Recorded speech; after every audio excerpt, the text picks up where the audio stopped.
Neha's best किचनमध्ये तुम्हा सर्वांचं खूप खूप मनापासून स्वागत आहे।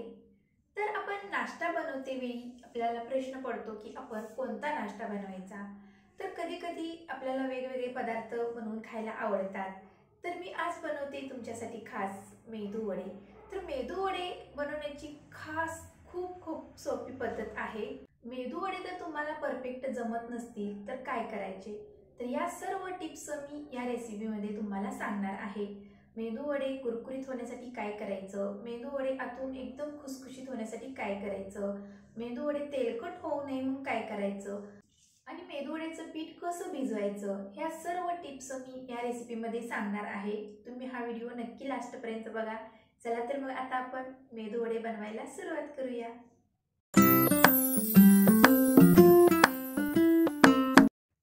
मेदू वडे बनवण्यासाठी मी इथे उडीद डाळ भिजत घातलेली आहे।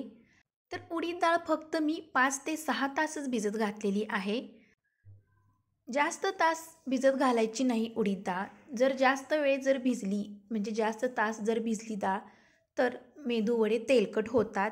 खूप जास्त तेल शोषले जाते वड्यामध्ये, म्हणून जास्त वेळ किंवा जास्त तास तुम्ही डाळ भिजत घालू नका, फक्त 5 ते 7।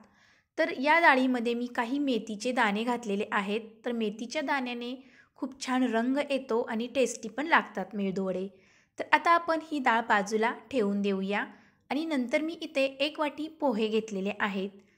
तर मेदू वडे बनवताना तुम्ही पोह्यांचा वापर जरूर करा, कारण की पोह्याचा वापर केल्यामुळे मेदू वडे आतून एकदम खुसखुशीत बनतात, हलके हलके बनतात। त्यामुळे पोह्यांचा वापर जरूर करा।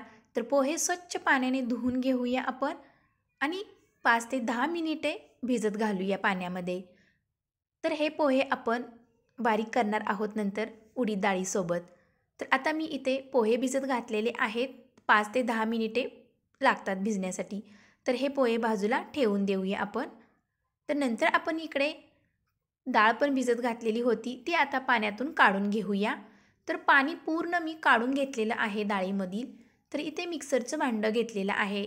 तर उडीद डाळ बारीक करण्यासाठी आपल्याला छोट्या मिक्सरच्या भांड्याचा वापर करायचा आहे, तरच आपली बारीक डाळ छान होईल। तर पाण्याचा बिलकुल वापर करायचा नाही। जर आवश्यकता लागली तर थोडंसं अगदी किंचित पाणी घालून डाळ वाटून घ्यायची आहे। तर आता आपण डाळ वाटून घेऊया।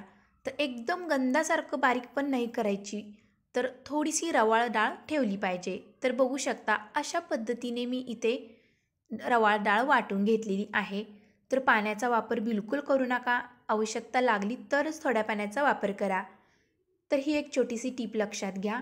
तर इथे आपली डाळ वाटून छान झालेली आहे।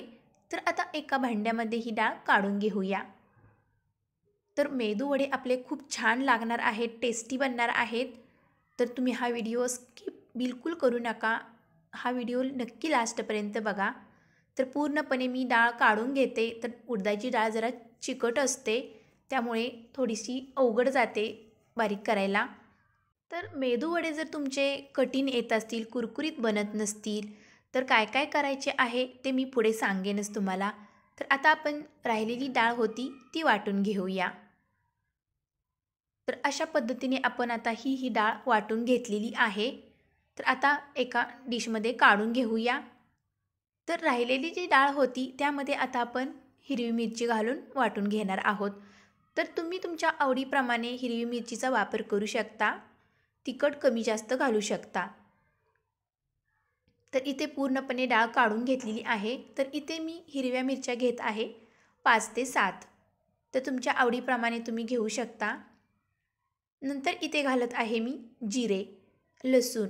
तर लसूण घेतलेला आहे मी 10 ते 15 पाकळ्या आणि कोथिंबीर घेतलेली आहे। तर बिना पाण्याचं आपल्याला हे वाटण करायचं आहे, थोडंसं अगदी लागले तर घाला। तर आपण आता ही छान रवाळ पेस्ट करून घेतलेली आहे, बघू शकता। तर या बॅटरमध्ये आता ही पेस्ट घालूया। तर मस्त असं रवाळ वाटण झालेलं आहे मेदू वड्याचं। तर नंतर आपण पोहे बारीक करणार आहोत। जे आपण भिजत घातलेले होते ते पोहे आता बारीक करून घेऊया। पोहे घातल्यामुळे घशामध्ये खाताना मेदू वडे अडकत नाहीत, एकदम खुसखुशीत बनतात, फुलतात छान। तर अशा प्रकारे मी सर्व पोहे पाण्यातून काढून घेतलेले आहेत. तर थोडीशी डाळ राहिलेली होती, त्या डाळीसोबत आपण आता हे पोहे वाटून घेऊया. म्हणजे छान डाळ पण बारीक होईल आणि पोहे पण छान बारीक होतील. तर अशा पद्धतीने इथे सर्व वाटण आपलं तयार झालेलं आहे. तर आता हे वाटण आपण या बॅटरमध्ये काढून घेऊया. तर मस्त असं हे बॅटर बनलेलं आहे. रवाळ वाटायचं आहे. चिकट असल्यामुळे डाळ थोडंसं अवघड जातं. पण आता हे मिक्स करून घेऊया. तर मी आता तुम्हाला एक ट्रिक सांगते. इथे पसरट भांडं घ्यायचं आहे आपल्याला. तर इथे मी परात घेतलेली आहे. तर परातीमध्ये आपल्याला हे पीठ छान फेटून घ्यायचं आहे. 7 ते 8 मिनिटे किंवा 10 मिनिटे पण तुम्ही फेटू शकता. जेवढे जास्त पीठ फेटेल तेवढे आपले वडे खुसखुशीत बनतील. तर बिना सोड्याचा वापर मी इथे करणार आहे मेदूवड्याला. सोड्याचा वापर करू नका. बिना सोड्याचा आपल्याला मेदूवडे बनवायचे आहेत. तर एका दिशेने आपल्याला छान असं फेटून घ्यायचं आहे पीठ. जेवढे छान पीठ फेटेल तेवढे आपले वडे खुसखुशीत होईल. ही एक छोटीशी टीप लक्षात घ्या. फेटते वेळी आपल्याला भांडं पसरट वापरायचं आहे, म्हणजे आपल्याला छान पीठ फेटता येईल. एकाच दिशेने फेटायचं म्हणजे छान ते एकसारखं फेटलं जाईल. तर बघू शकता कलर चेंज होईपर्यंत आपल्याला हे पीठ फेटून घ्यायचं आहे. हलकं होतं हे उडदाचं पीठ फेटते वेळी. तर अशा प्रकारे आपल्याला हे पीठ फेटून घ्यायचं आहे. तर बघू शकता कलर पण चेंज झालेला आहे. तर पीठ कसं ओळखायचं, तर मी एक ट्रिक सांगते. तर एक छोटीशी वाटी घ्यायची, त्या वाटीमध्ये पाणी घालायचं. नॉर्मल पाणीच घ्यायचं आहे. त्यामध्ये थोडंसं पीठ घालायचं आहे. जर वरती पीठ तरंगत असेल तर समजायचं की आपलं पीठ तयार झालेलं आहे हलकंसं. तर पीठ खाली बसत नाही आहे, म्हणजे हे पीठ परफेक्ट झालेलं आहे तयार. तर अशा पद्धतीने इथे मी मेदूवड्याचं पीठ छान फेटून घेतलेलं आहे. तर हे आपलं रेडी झालेलं आहे मेदूवड्यासाठी. तर आता आपण यामध्ये जिरे घालूया. तर मी जेव्हा डाळ वाटत होती तेव्हा घालायचं विसरून गेले, नंतर घालत आहे. तर नंतर इथे मी हिंग घालत आहे अर्धा चमचा. तर हिंग आवर्जून घाला. हिंगामुळे छान वडे लागतात आणि पचायला पण जड जाणार नाहीत, कारण की उडदाची डाळ जड असते, म्हणून इथे हिंग वापरायचं आहे. चवीनुसार मीठ घालायचं आहे आणि इथे बारीक चिरलेली कोथिंबीर आणि ओल्या नारळाचे काही तुकडे घातलेले आहेत आणि कढीपत्त्याचे पाने. तर कढीपत्त्याची पाने आपल्याला घालायचे आहेत. खूप छान स्वाद येतो, मस्त लागतात वडे, म्हणून इथे मी क्रश करून घालत आहे. असे अर्धवट आपल्याला चिरून घालायचे आहेत कढीपत्ता. तर अशा पद्धतीने इथे मी हे घातलेलं आहे. तुम्ही यामधील जरी साहित्य नसले तरी काही हरकत नाही. तुम्ही नुसती हिरवी मिरची लसूणचा वापर करू शकता. तर नंतर इथे मी कुरकुरीत वडे बनण्यासाठी वरून क्रिस्पी होण्यासाठी तांदळाचे पीठ 4 चमचे घातलेलं आहे. तर आता हे सर्व पुन्हा एकदा फेटून घेऊया. फक्त पीठ मिक्स होईपर्यंत आपल्याला हे फेटायचं आहे, कारण की पहिल्यांदा आपण उडदाचे पीठ छान फेटून घेतलेले होते. तर अशा प्रकारे हे मिक्स करून झालेलं आहे. कलर पूर्णपणे चेंज झालेला आहे. तर मस्त असा सुगंध सुटलेला आहे उडीद डाळीच्या पिठाचा. तर हे वडे बनण्यासाठी तयार आहे आपले. तर तिकडे मी तेलही गरम करायला ठेवलेलं आहे. तर गरम तेलामध्ये आपण आता हे वडे सोडायचे आहेत. उडीद वडे जर तुमचे गोल येत नसतील तर मी इथे 2 प्रकारमध्ये उडीद वडे बनवून दाखवणार आहे. तर मी पहिल्यांदा हातावरती उडीद वडा बनवून दाखवते. पहिल्यांदा पाण्याने हात आपला ओला करायचा आहे, म्हणजे हाताला पीठ चिटकणार नाही. तर आता आपण हातावरती असं पीठ घेऊया. जेवढ्या साईजमध्ये तुम्हाला उडीद वडा बनवायचा आहे तेवढं तुम्ही पीठ घेऊ शकता. असं हातामध्ये गोल करून असं मधी होल करायचं आहे आणि पटकन तेलामध्ये सोडायचं आहे, कारण की हे पीठ पातळ होतं, त्यामुळे आपल्याला पटकन वडा बनवून तेलामध्ये सोडायचा आहे. तर अशा पद्धतीने मी हातावरती घेऊन हे वडे सोडते, कारण की मला सवय आहे, म्हणून माझे पटकन वडे असे बनले जातात हातावरती. तर परफेक्ट जर तुम्हाला येत नसेल तर तुम्हाला मी दुसरी ट्रिक सांगते.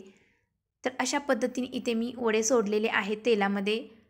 तर तुमची कढई मोठी असेल तर तुम्ही तिथे जास्त वडे घालून तळू शकता. इथे मी छोटी कढई वापरलेली आहे, त्यामुळे इथे मी 4च वडे घातलेले आहेत.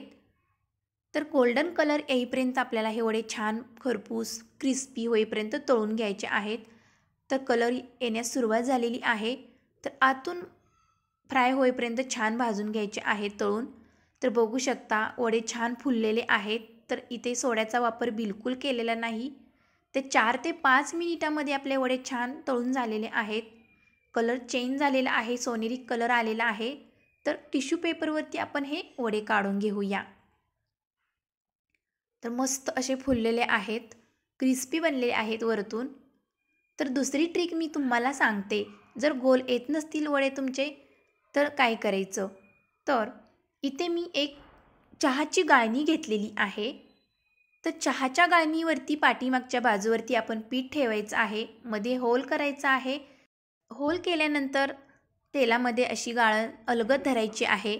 तर लगेचच हे वडे सुटले जातात. अशा प्रकारे तुम्ही गाळणीचा वापर करू शकता. तर गाळणीच्या ऐवजी तुम्ही वाटीचा पण वापर करू शकता. वाटी उलटी बाजू करून त्यावरती पीठ ठेवून होल करून तुम्ही तेलामध्ये अशी वाटी सोडू शकता.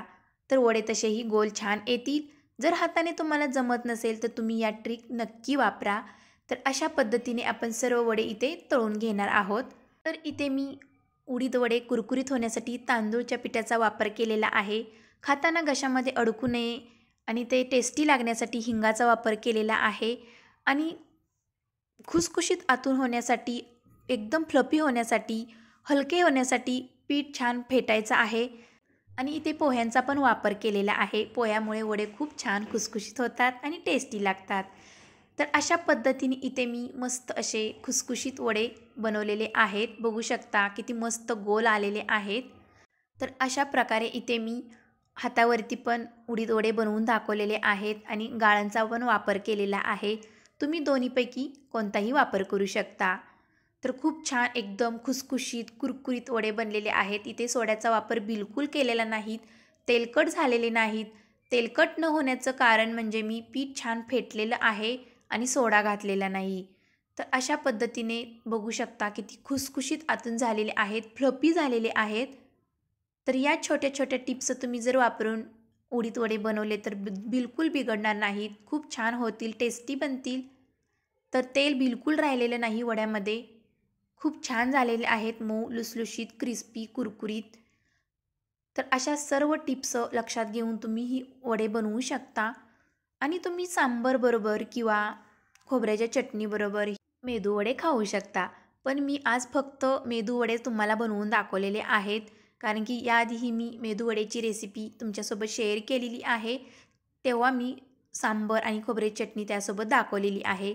त्याची लिंक मी खाली डिस्क्रिप्शन बॉक्समध्ये देते, तिथे तुम्ही जाऊन चेक करू शकता.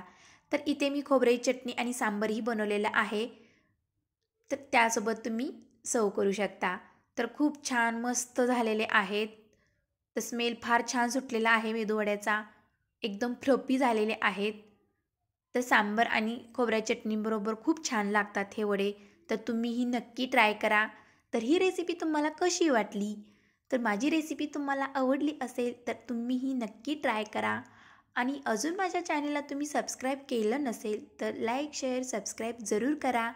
तर भेटूया अशाच नवनवीन रेसिपीमध्ये. तोपर्यंत मस्त खा आणि स्वस्त रहा. Bye bye.